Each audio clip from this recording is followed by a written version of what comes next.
Hello everyone, welcome back to my channel nursing corridor. और आज की वीडियो में हम पढ़ेंगे नॉन एक्सपेरिमेंटल डिज़ाइन के बारे में। अगर आपने मेरी प्रीवियस वीडियोस को नहीं देखा है रिसर्च डिज़ाइन की, तो आप उन्हें भी ज़रूर विजिट करिएगा। चलिए अब हम समझते हैं नॉन एक्सपेरिमेंटल डिज़ाइन क्या है।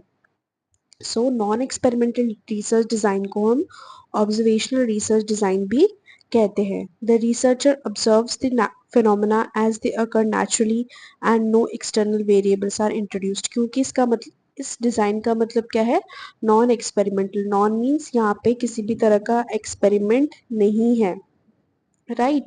तो यहाँ पे जो रिसर्चर है वो नेचुरल सेटिंग में कैसे चीज़ें हो रही हैं उसको क्या कर रहा है, ऑब्जर्व कर रहा है। मतलब नेचुरल सेटिंग में वेरिएबल्स किस तरह की हैं उनको क्या कर रहा है, रिसर्च ऑब्जर्व कर रहा है। It is a researcher design in which neither the variables are deliberately manipulated nor is the setting controlled। तो यहाँ पे ना ही वेरिएबल्स को रिसर्च मैनिपुलेट करता है, ना ही जो सेटिंग है उसको क्या करता है, रिसर्चर कंट्रोल करता है। तो नॉन एक्सपेरिमेंटल रिसर्च डिज़ाइन को हम ऑब्जर्वेशनल रिसर्च डिज़ाइन भी कहते हैं। और यहाँ पे जो रिसर्चर है वो वेरिएबल को स्टडी करता है नेचुरल सेटिंग में, और यहाँ पे जो रिसर्चर है वो किसी भी तरह का मैनिपुलेशन नहीं कर रहा है।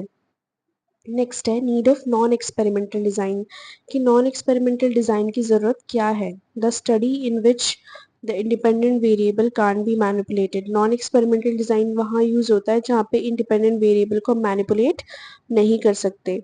The studies in which it is unethical to manipulate the independent variable, ये उन स्टडीज़ में यूज़ किया जाता है जहाँ पे इंडिपेंडेंट वेरिएबल को मैनिपुलेट करना क्या है, अनएथिकल है। That is, manipulation may cause physical और साइकोलॉजिकल हार्म टू सब्जेक्ट्स, जिससे कि मैनिपुलेशन की वजह से फिजिकल और साइकोलॉजिकल हार्म हो सकता है किसको, सब्जेक्ट्स को। द स्टडीज और research situation where it is non practically possible to conduct experiments. तो ये जो रिसर्च स्टडीज़ हैं ये वहाँ पे यूज़ किया जाता है जहाँ पे एक्सपेरिमेंट को यूज़ करना क्या है, पॉसिबल नहीं है।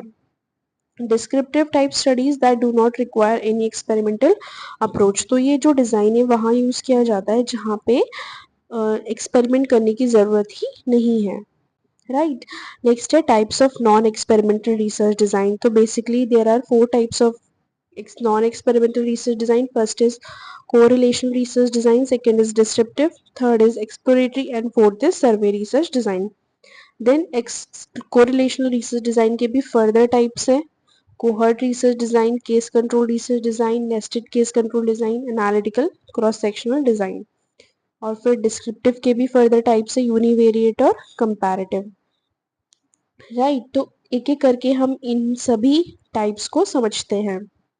सबसे पहले आता है हमारा कोरिलेशनल रिसर्च डिज़ाइन। तो कोरिलेशनल रिसर्च डिज़ाइन क्या है, एक तरह का नॉन एक्सपेरिमेंटल डिज़ाइन है जहाँ पे जो रिसर्चर है वो एग्जामिन करता है रिलेशनशिप को बिटवीन टू और मोर variables in a natural setting without manipulation of independent variable. तो यहाँ पे रिसर्चर जो है वो क्या कर रहा है, दो और दो से ज़्यादा जो वेरिएबल्स हैं उनके बीच में क्या रिलेशनशिप है नेचुरल सेटिंग में, बिना उन वेरिएबल्स को मैनिपुलेट किए हुए उन वेरिएबल्स के बीच में क्या रिलेशनशिप है उसको क्या कर रहा है, एग्जामिनर यहाँ पे चेक कर रहा है। दूसरे शब्दों में हम कह सकते हैं कि ये एक तरह का रिसर्च डिज़ाइन है जहाँ पे जो रिसर्चर है वो स्टडी कर रहा है रिलेशनशिप को ऑफ टू और मोर वेरिएबल्स विदाउट एनी इंटरवेंशन। तो यहाँ पे जो रिसर्चर है वो क्या कर रहा है, स्टडी कर रहा है दो से ज़्यादा वेरिएबल्स को बिना किसी इंटरवेंशन के। फॉर एग्जाम्पल, एक एग्जाम्पल से हम समझते हैं,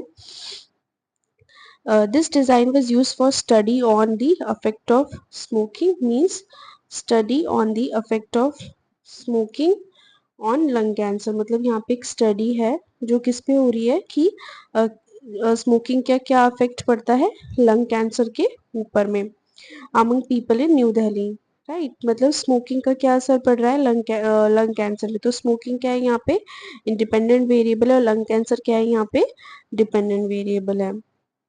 नेक्स्ट है एग्जामिन द रिलेशनशिप और एसोसिएशन बिटवीन टू और मोर variables that is naturally occurring independent and dependent variable. तो कोरिलेशन रिसर्च डिज़ाइन में क्या होता है कि जो रिसर्चर है वो जो रिलेशनशिप है दो या दो से ज़्यादा वेरिएबल्स के बीच में, जो मतलब इंडिपेंडेंट और डिपेंडेंट वेरिएबल के बीच में क्या रिलेशनशिप है उसको क्या करता है, एग्जामिन करता है। सो नेक्स्ट हम कोरिलेशन रिसर्च डिजाइन का टाइप समझेंगे। सबसे पहला क्या है, कोहर्ट रिसर्च डिजाइन। कोहर्ट का मतलब, cohort is a group of people who have something in common, मतलब कि ये ग्रुप ऑफ पीपल है जिनमें कुछ ना कुछ चीज क्या है, कॉमन है, और जो लंबे समय तक एक ग्रुप का क्या रहते हैं, हिस्सा रहते हैं, उनको क्या कहा गया, कोहर्ट कहा गया। एज ग्रुप कॉमन हो सकता है या कोई रिस्क फैक्टर कॉमन हो सकता है। अगर हम हेल्थ केयर की बात करें तो जो सब्जेक्ट्स होते हैं कोहर्ट स्टडीज में, उनको किस कैरेक्टरिस्टिक्स के बेसिस पे लिया जाता है, रिस्क फैक्टर की कैरेक्टरिस्टिक के बेसिस पे लिया जाता है। मतलब उनमें रिस्क फैक्टर्स क्या होंगे, कॉमन हो सकते हैं। ये कोई डिजीज कॉमन हो सकती है। नेक्स्ट क्या है, cohort studies are also called incident studies. Cohort studies को हम इंसिडेंट स्टडीज भी कहते हैं। और इनको क्यों डिजाइन किया जाता है, इसमें देखा जाता है कि एक्सपोजर से लेके मतलब जब इंडिविजुअल जो सब्जेक्ट है वो रिस्क फैक्टर से एक्सपोज हुआ, तब से लेके जब तक कि कोई आउटकम उसमें डेवलप नहीं हुआ, राइट, मतलब 5 इयर्स में या 10 इयर्स में, ये देखते हैं जो रिसर्चर है वो फॉलो करता है कोहर्ट को कि एक्सपोजर का जब हुआ और कुछ टाइम के बाद तक उसमें वो जो आउटकम है वो कैसा रहा, क्या उसमें कोई डिजीज डेवलप हुई या नहीं हुई। Individual subjects are followed over time to measure the exposure when it happens in real life time. Then they measure the outcome at one point in time after exposure. तो यहाँ पे जो individual subject है उसको follow कौन करता है, researcher उसको फॉलो करता रहता है कि कब वो एक्सपोज हुआ और कब वो रिस्क फैक्टर से एक्सपोज हुआ है और कब उसमें कोई डिजीज डेवलप हुई। Because the outcome is measured exactly और approximately when it happens, the incidence of the new cases can be determined in cohort studies. तो हम यहाँ पे क्या कर सकते हैं, न्यू केसेस को डिटरमाइन कर सकते हैं किसमें, कोहर्ट स्टडीज में। तो बेसिकली कोहर्ट का मतलब होता है a group of people who have something in common and they are a group of part for an extended period of a time. Right, next हम पढ़ेंगे टाइप्स ऑफ कोहर्ट स्टडीज। तो types of cohort studies की अगर हम बात करें तो there are 3 types of cohort studies. सबसे पहला क्या है आपका प्रोस्पेक्टिव रिसर्च डिजाइन, सेकंड है आपका historical research design, and next है हमारा एम्बिस्पेक्टिव कोहर्ट डिजाइन। तो सबसे पहला हम समझेंगे प्रोस्पेक्टिव रिसर्च डिजाइन क्या है। राइट, तो पर्सपेक्टिव रिसर्च डिजाइन क्या होता है कि यहाँ पे इसे हम ऑब्जर्वेशनल लॉन्गिट्यूडनल स्टडी भी कहते हैं। So prospective cohort study is an observational longitudinal study, जहाँ पे जो कोहर्ट है उसको कौन फॉलो करता है, रिसर्चर फॉलो करता है कुछ टाइम तक। राइट, और यहाँ पे जो रिसर्चर है वो कुछ फैक्टर्स को क्या कर रहा है, कोहर्ट में स्टडी कर रहा है। For example, a researcher may follow a cohort of middle-aged nurses who vary in terms of body mass index। तो यहाँ पे जो रिसर्चर है वो कुछ मिडिल एजेड नर्सेस को क्या कर रहा है, फॉलो कर रहा है, मतलब उनका एज सेम है, मतलब मिडिल एज की है वो। किस बेसिस पे उनको फॉलो कर रहा है, उनकी बॉडी मास इंडेक्स के बेसिस पे उनको क्या कर रहा है, फॉलो कर रहा है। और रिसर्चर ने एक हाइपोथेसिस बनाया है, एक हाइपोथेसिस को टेस्ट कर रहा है कि जो 15 ईयर इंसिडेंस रेट है, मतलब 15-year incidence rate of coronary artery disease will be highest among the obese nurses followed by overweight and the healthy weight। तो यहाँ पे जो रिसर्चर की हाइपोथेसिस है वो ये है कि अगर हम 15 साल बाद देखें तो कोरोनरी आर्टरी डिजीज उनमें ज्यादा होगी जो ओबीज नर्सेज हैं, देन ओवरवेट वाली नर्सेज में कोरोनरी आर्टरी डिजीज होंगी, और सबसे कम कोरोनरी आर्टरी डिजीज किस में होंगी, जो हेल्दी वेट वाली है। राइट, एक डायग्राम से हम इसको समझेंगे। मतलब सेम ही एग्जांपल है कि जो रिसर्चर है वो मिडिल एज नर्सेस को फॉलो कर रहा है बॉडी मास इंडेक्स के बेसिस पे, और वो देखना चाहता है कि 15 साल बाद कोरोनरी आर्टरी डिजीज किस में ज़्यादा होंगी। मतलब उसका हाइपोथेसिस तो यही है, कोरोनरी आर्टरी डिजीज जो 20 नर्सेस है उसमें सबसे ज़्यादा होगी। तो इस डायग्राम को समझेंगे। सबसे पहले उसने ऑनसेट ऑफ स्टडी यहाँ पे, मतलब कब ऑनसेट हो रहा है स्टडी का, जब कोहर्ट को उसने क्या किया, सेलेक्ट किया। कोहर्ट मतलब अ ग्रुप ऑफ पीपल, और किस बेसिस पे वो फॉलो कर रहा है, बीएमआई के बेसिस पे उनको फॉलो कर रहा है। कोहर्ट को उसने दो में डिवाइड किया, सब्जेक्ट्स जो कि एक्सपोज्ड, एक्सपोज का मतलब क्या है, ये रिस्क फैक्टर से एक्सपोज्ड है। राइट, मतलब रिस्क फैक्टर कुछ भी हो सकता है, मतलब इनका बीएमआई ज्यादा है या फिर इनका डाइट अच्छा नहीं है ना, इनका सेडेंटरी लाइफस्टाइल है, लाइक ये रिस्क फैक्टर है। और कंट्रोल मतलब जो रिस्क फैक्टर से एक्सपोज्ड नहीं है। फिर वो आप डायरेक्शन ऑफ द स्टडी देख रहे हैं कि यहाँ पे टाइम का एरो इधर साइड को है, मतलब कि वो फॉलो कर रहा है, रिसर्चर जो है वो सब्जेक्ट्स को क्या कर रहा है, ओवर टाइम फॉलो कर रहा है। और वो 15 ईयर्स के बाद देखता है सभी को, मतलब सब्जेक्ट्स को भी देखेगा और कंट्रोल को भी देखेगा। यहाँ पे कंट्रोल का मतलब यही है कि वो लोग, वो ग्रुप जो रिस्क फैक्टर से एक्सपोज्ड नहीं है। और 15 इयर्स के बाद उसने देखा कि कितने लोगों में डिजीज डेवलप हुई है और कितने लोगों में डिजीज डेवलप नहीं है। विद आउटकम मतलब डिजीज क्या है, इनमें प्रेजेंट है, और विदाउट आउटकम मतलब डिजीज इनमें प्रेजेंट नहीं है। राइट, तो ये एक एग्जांपल है प्रोस्पेक्टिव रिसर्च डिजाइन का। प्रोस्पेक्टिव रिसर्च डिजाइन मतलब ये एक फॉरवर्ड स्टडी है, मतलब इंडिविजुअल क्या करेगा, रिसर्चर जो है कोहर्ट को अभी सिलेक्ट करेगा और उसको क्या कर रहा है 15 इयर्स या कुछ इयर्स तक क्या कर रहा है, उस ग्रुप को फॉलो कर रहा है, मतलब फॉरवर्ड रिसर्च डिजाइन है, लाइक फॉरवर्ड फ्यूचर में इनको फॉलो कर रहा है। सो हिस्टोरिकल कोहर्ट डिजाइन को हम रेट्रोस्पेक्टिव कोहर्ट डिजाइन भी कहते हैं। रेट्रो मतलब बैकवर्ड, तो ये जो डिजाइन है, ये जो स्टडी है कहाँ हो रही है, बैकवर्ड हो रही है। Where one can also undertake a cohort study by using information collected in the past and then kept in records और फाइल। तो यहाँ पे जो रिसर्चर है वो क्या कर रहा है, जो डेटा है वो कहाँ से ले रहा है, पास से ले रहा है, मतलब उसने एक कोहर्ट को सिलेक्ट किया है और वो जो भी डेटा है कोहर्ट के बारे में वो कहाँ कब का है, पास्ट का है। In the case of a retrospective cohort study, an investigator collects data from past records। तो यहाँ पे जो डेटा है, जो इन्वेस्टिगेटर डेटा कलेक्ट कर रहा है वो कहाँ से कर रहा है, पास्ट रिकॉर्ड से कलेक्ट कर रहा है। And does not follow up with patient as is the case with the perspective study. और यहाँ पे जो रिसर्चर है वो फॉलो नहीं कर रहा है, मतलब जैसे कि प्रोस्पेक्टिव रिसर्च स्टडी में फॉलो कर रहा था। Thus, in retrospective cohort study, all the events, exposure, latent period, and subsequent outcome have already occurred in the past। मतलब जो retrospective cohort study है, यहाँ पे जो event exposure है, मतलब जो individual है वो risk factor से expose हो चुका है, लेटेंट पीरियड से भी एक्सपोज हो चुका है, उसमें आउटकम भी डेवलप हो गया। लेटेंट पीरियड का मतलब क्या होता है, लेटेंट पीरियड मतलब रिस्क फैक्टर से लेके सिम्टम्स आने तक के पीरियड को हम क्या कहते हैं, लेटेंट पीरियड। तो यहाँ पे जो इंडिविजुअल सब्जेक्ट्स हैं वो ऑलरेडी ही रिस्क फैक्टर से एक्सपोज हो चुके हैं और उनमें आउटकम भी डेवलप हो चुका है।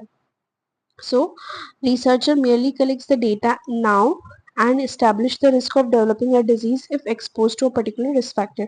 तो रिसर्चर क्या कर रहा है, पास्ट का डेटा को कलेक्ट कर रहा है और एक मतलब चेक कर रहा है कि उनमें डिजीज डेवलप हुई है या नहीं हुई है, जिन जो पर्टिकुलर रिस्क फैक्टर से एक्सपोज्ड थे। सो इस डायग्राम से हम समझेंगे हिस्टोरिकल रिसर्च डिजाइन। मतलब हिस्टोरिकल रिसर्च डिजाइन मतलब जो रिसर्च स्टडी है वो कहाँ हो रही है, बैकवर्ड में हो रही है। मतलब जो भी सब्जेक्ट्स हैं, जो भी इंडिविजुअल्स हैं, उनको ऑलरेडी डिजीज डेवलप हो गई होगी या डिजीज जो भी रिस्क फैक्टर से एक्सपोज्ड होंगे। राइट, तो यहाँ पे जो रिसर्चर है वो क्या करेगा, प्रीवियस डेटा को क्या करेगा, रिकॉर्ड करेगा, प्रीवियस डेटा को लेगा और अब वो चेक कर रहा है कि जिनमें रिस्क फैक्टर से जो लोग एक्सपोज थे क्या उनमें डिजीज डेवलप हुई है या नहीं हुई। मतलब उसने रिकॉर्ड्स को क्या किया है, सिलेक्ट किया है और देखा है कि उनमें रिस्क फैक्टर से क्या वो एक्सपोज थे या नहीं थे, और जो रिस्क फैक्टर से एक्सपोज थे क्या उनमें डिजीज डेवलप हुई है या नहीं हुई है। तो हिस्टोरिकल रिसर्च डिजाइन को हम रेट्रोस्पेक्टिव रिसर्च डिजाइन भी कहते हैं। और यहाँ पे जो रिसर्चर है वो कैसी स्टडी कर रहा है, बैकवर्ड स्टडी। राइट, नेक्स्ट आता है हमारा एम्बिस्पेक्टिव कोहर्ट डिजाइन। मतलब एम्बिस्पेक्टिव का मतलब है यहाँ पे जो रिसर्च है वो फॉरवर्ड स्टडी भी कर रहा है और कौन सी स्टडी कर रहा है, बैकवर्ड स्टडी भी कर रहा है, मतलब दोनों ही स्टडी यहाँ पे कर रहा है। So ambidextrous cohort study design moves both forward and backward in time।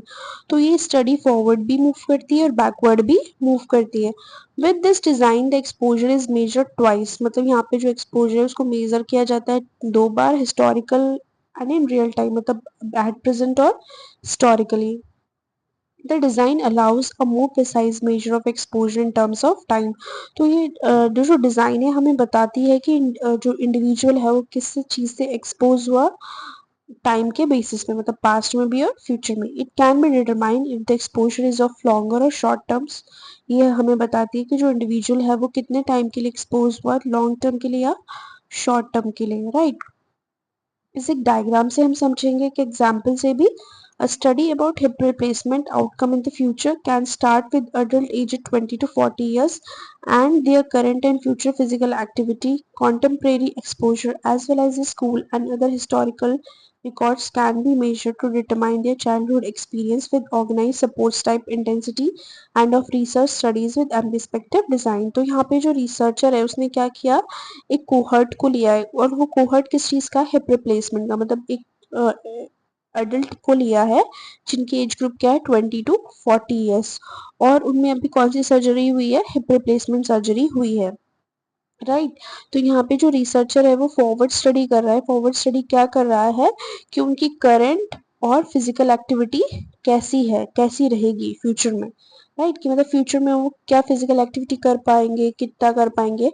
और यहाँ पे रिसर्चर जो है बैकवर्ड स्टडी कर रहा है। बैकवर्ड स्टडी क्या कर रहा है, उनके जो स्कूल के रिकॉर्ड्स उनको स्कैन कर रहा है कि क्या वो स्कूल में उनका चाइल्डहुड एक्सपीरियंस कैसा था, वो स्पोर्ट्स में कैसे थे, राइट। तो मतलब यहाँ पे जो रिसर्चर है उसने जो एडल्ट एजेड लोगों को लिया है 20 to 40 ईयर्स को, जिनमें हिप रिप्लेसमेंट हुआ है, और वो फॉरवर्ड स्टडी कर रहा है इन लोगों के ऊपर। क्या फॉरवर्ड स्टडी कर रहा है कि वो फ्यूचर में किस तरह की फिजिकल एक्टिविटी करते हैं, अभी वो कितना कर पा रहे हैं फिजिकल एक्टिविटी, और फ्यूचर में वो कितना फिजिकल एक्टिविटी करते हैं। और इसके ऊपर बैकवर्ड स्टडी क्या कर रहा है, वो ये चेक कर रहा है कि उनका स्कूल एक्सपीरियंस कैसा था, उनका चाइल्डहुड एक्सपीरियंस कैसा था, और वो स्पोर्ट्स टाइप के थे, स्पोर्ट्स पर्सनैलिटी उनका था या नहीं था, right.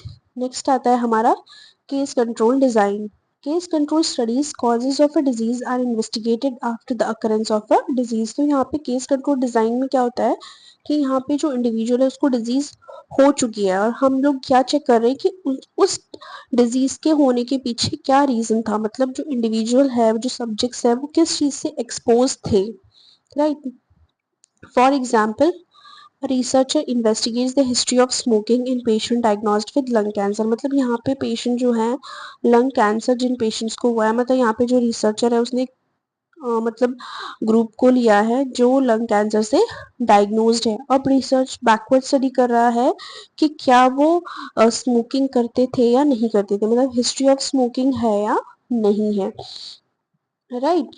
So some of the specific characteristic of case control design are as follows. This study design uses true exposure outcome measure data anchor. तो यहाँ पे जो इंडिविजुअल है वो यहाँ पे जो स्टडी में हम लोग क्या मेजर करते हैं कि जो जो भी आउटकम आया है वो क्यों आया है, राइट। मतलब अगर किसी पेशेंट को लंग कैंसर हुआ है तो वो लंग कैंसर का मेन रीजन क्या था, किस चीज से इंडिविजुअल एक्सपोज हुआ तो पेशेंट को क्या हुआ, लंग कैंसर हुआ। तो केस कंट्रोल डिजाइन में हम लोग क्या स्टडी करते हैं, यहाँ पे जो रिसर्चर जो कोहर्ट को लेता है उनको ऑलरेडी डिजीज हो चुकी है, और वो यहाँ पे चेक कर रहा है कि डिजीज होने के पीछे का कारण क्या है।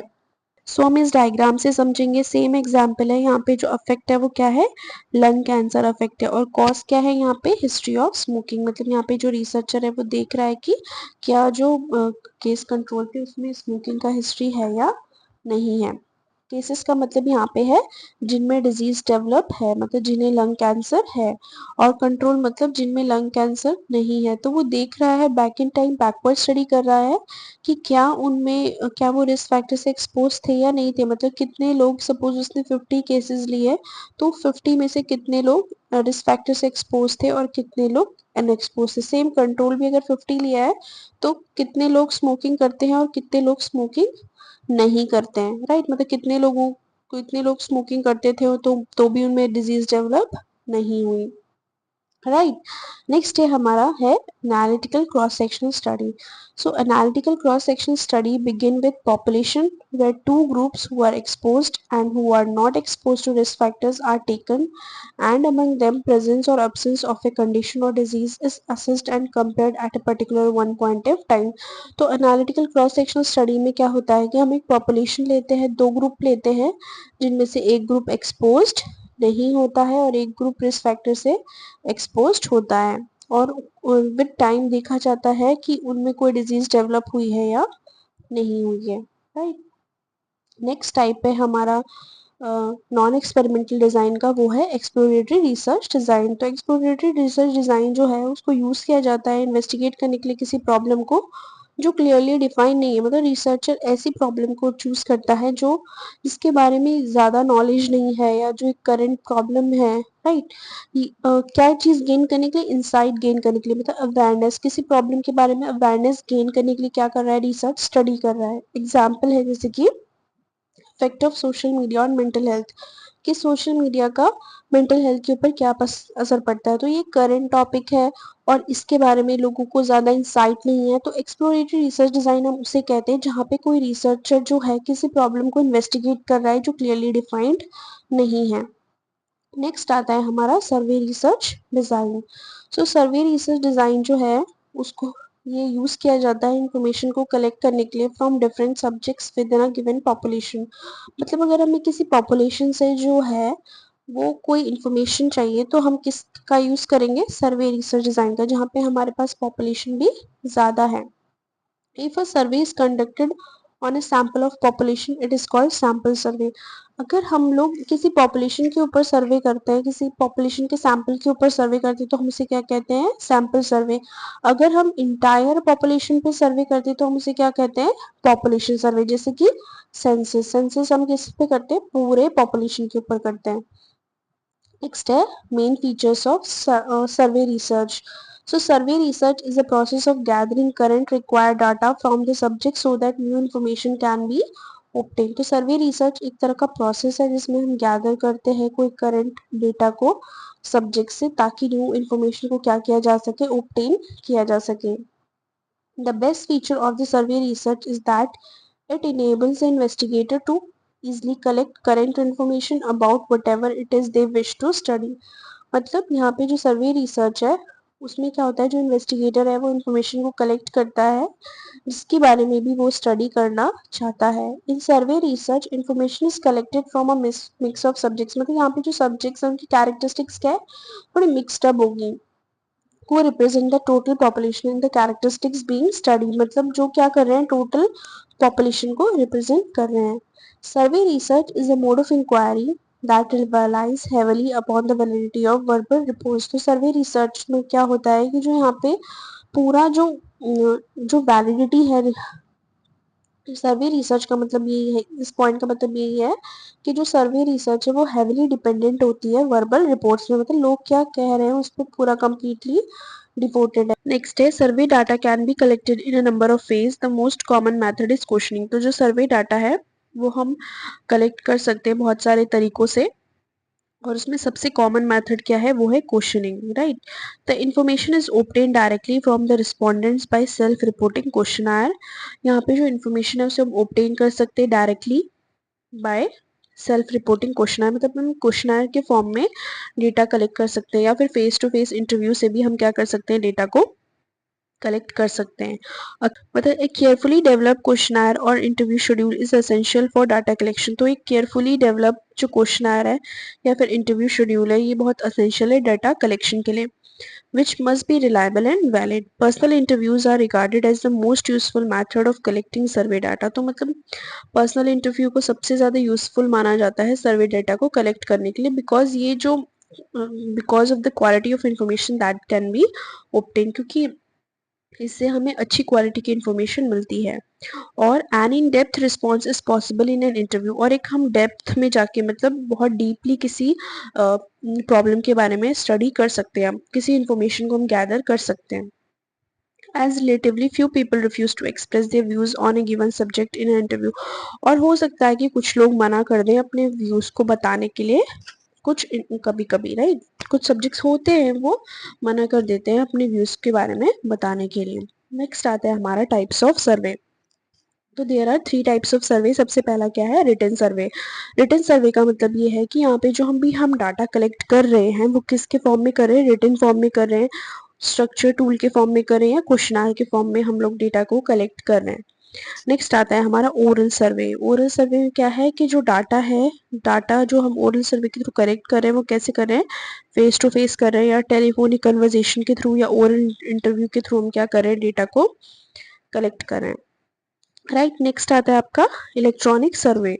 सो यहाँ पे जो डेटा कलेक्ट कर रहे हैं वो किसके थ्रू कर रहे हैं, इलेक्ट्रॉनिक तरीके से कर रहे हैं, जैसे कि ईमेल मैसेज के थ्रू, एसएमएस के थ्रू, राइट, या फिर कंप्यूटर असिस्टेड टेलीफोनिक इंटरव्यू के थ्रू। ये नई टेक्नोलॉजी है जो कि डेटा कलेक्शन में हमें हेल्प करती है। ये एक तरह का यूजफुल टूल है डेटा कलेक्शन का for computer literate subjects who can privately provide information, but it involves more cost and is not feasible to use in illiterate subject. लेकिन जो कंप्यूटर असिस्टेड टेलीफोनिक इंटरव्यू है ये थोड़ा सा मुश्किल है इलिटरेट लोगों के लिए, मतलब जो पढ़े लिखे नहीं है। राइट, तो types of interview basically 3 types का है, written, oral and electronic. Next आता है हमारा डिस्क्रिप्टिव रिसर्च डिजाइन। तो descriptive research design are used to observe and describe an phenomena occurring in its natural setting without any manipulation और control. तो descriptive design का मतलब होता है हम किसी फिनोमेना के बारे में ऑब्जर्व कर रहे हैं या उसको डॉक्यूमेंट कर रहे हैं, राइट, जो कि नॉन नेचुरल सेटिंग में हो रहा है बिना किसी मैनिपुलेशन और कंट्रोल के। कि ये भी 2 टाइप्स के होते हैं, यूनिवेरिएट और कंपैरेटिव। कंपैरेटिव डिस्क्रिप्टिव डिजाइन के बारे में, तो कंपैरेटिव का मतलब ही है कि यहाँ पे हम क्या कर रहे हैं, कंपेयर कर रहे हैं, right. So it involves comparing and contrasting 2 or more samples of study subject on 1 or more variable. तो हम यहाँ पे क्या कर रहे हैं कि कंपेयर कर रहे हैं दो से ज्यादा सैंपल्स को, या दो से ज्यादा स्टडी सब्जेक्ट्स को, या फिर हम 2 से ज्यादा वेरिएबल्स को क्या कर रहे हैं, आपस में कंपेयर कर रहे हैं। एग्जाम्पल से हम समझेंगे, A comparative study on health problems among rural and urban older people in district Bikaner Rajasthan के, मतलब रूरल हेल्थ प्रॉब्लम्स किस में ज़्यादा होती है, रूरल में ज़्यादा होती है, अर्बन ओल्डर पीपल में ज़्यादा होती है, राइट। तो ये क्या है, हम यहाँ पे क्या करें, कंपेयर करें, रूरल पॉपुलेशन को कंपेयर करें और अर्बन पॉपुलेशन को क्या कर रहे हैं, कंपेयर कर रहे हैं, राइट। तो कंपैरेटिव डिस्क्रिप्टिव डिजाइन हम उसे कहते हैं जहाँ पे हम सैंपल्स को या फिर वेरिएबल्स को क्या करें, आपस में कंपेयर करें, राइट। नेक्स्ट आता है हमारा यूनिवेरिएट डिस्क्रिप्टिव डिजाइन। तो यूनिवेरिएट डिस्क्रिप्टिव डिजाइन जो है वो फोकस करता है single variable at a time, मतलब एक टाइम पे हम लोग एक ही वेरिएबल के बारे में क्या कर रहे हैं, स्टडी करें। प्लस यहाँ पे कोई भी कॉज इफेक्ट रिलेशनशिप के बारे में हम स्टडी नहीं करें, मतलब यहाँ पे कोई भी इंडिपेंडेंट वेरिएबल और डिपेंडेंट वेरिएबल नहीं होती। अगर हम बात करें यूनिवेरिएट डिस्क्रिप्टिव डिजाइन की, तो 2 तरह की यूनिवेरिएट डिस्क्रिप्टिव डिजाइन होती है, prevalence studies and incidence studies. एक एक करके हम इसको समझेंगे। हम नेक्स्ट हम प्रिवलेंस स्टडीज समझेंगे कि प्रिवलेंस स्टडीज क्या होता है।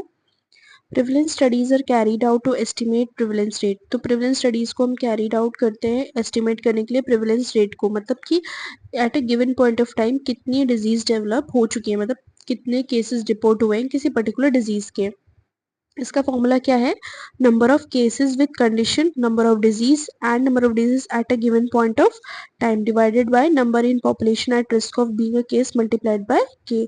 और के का मतलब क्या है, यहाँ पे के हो सकता है हमारा पर 100 और पर 1000 population. K is the number of people who for whom we want to have the prevalence rate, right. So prevalence studies मतलब अभी तक कितने लोग किसी पर्टिकुलर डिजीज से रिपोर्ट हुए हैं, राइट। नेक्स्ट आता है हमारा incident studies. Incident studies are carried out to estimate the frequency of developing new cases. Incident studies क्यों कैरी आउट किया जाता है, ये एस्टिमेट करने के लिए कि अभी न्यू केसेस कितने आए हैं, right. That's all about non experimental design. I hope ये वीडियो आपको अच्छा लगा हो और समझ में भी आया हो। अगर आपकी कोई क्वेरी है तो प्लीज आप उसे कमेंट बॉक्स में जरूर मेंशन करिएगा। And thank you for watching my video. Please like, share and subscribe.